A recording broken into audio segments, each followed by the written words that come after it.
بسم اللہ الرحمن الرحیم۔ السلام علیکم ناظرین اکرام۔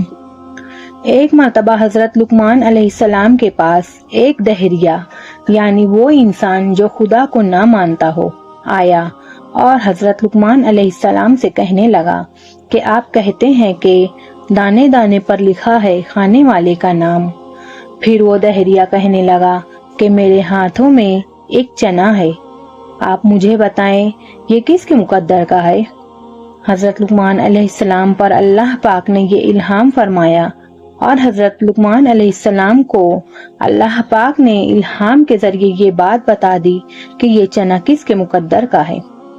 اس بات کا علم ہونے کے بعد انہوں نے فرمایا کہ فلاں شہر میں ایک حکیم رہتے ہیں، اس حکیم کے پاس ایک مرغا ہے، یہ دانہ اس مرغ کا رزق ہے، اس مرغ کے مقدر میں ہے۔ اس دہریے نے کہا اچھا تو میں اب اس کو غلط ثابت کروں گا۔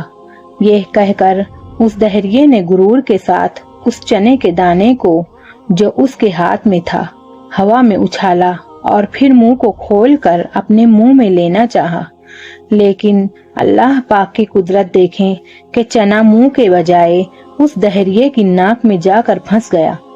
اب وہ دہریہ بڑا ہی پریشان ہوا، اس نے اس دانے کو نکالنے کی بہت کوشش کی مگر وہ چنا ناک سے نکلنے کے بجائے اور اوپر چڑھتا گیا۔ اس طرح اس دہریے کی پریشانی بڑھتی گئی۔ اس زمانے میں آپریشن تو ہوتے نہیں تھے ورنہ اللہ پاک اس متکبر کی ناک بھی کٹوا دیتے۔ اسی پریشانی میں وہ دہریہ شہر شہر گاؤں گاؤں میں ٹھوکریں کھاتا رہا کہ کسی طرح اس کی ناک سے وہ چنا نکل جائے۔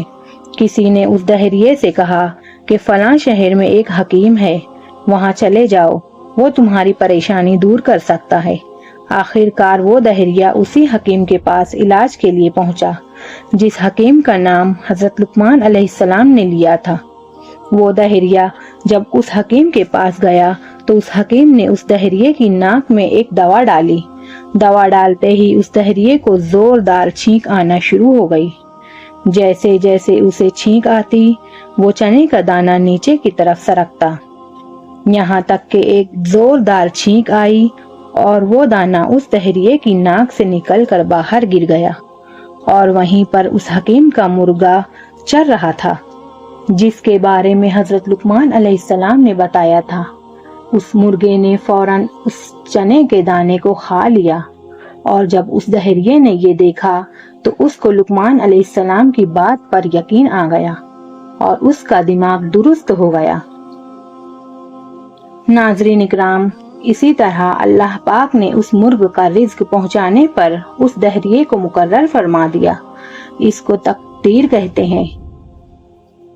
ایسے ہی معتبر اور مستند واقعات کے لیے ہمارا چینل ایمان افروز واقعات کو سبسکرائب کریں۔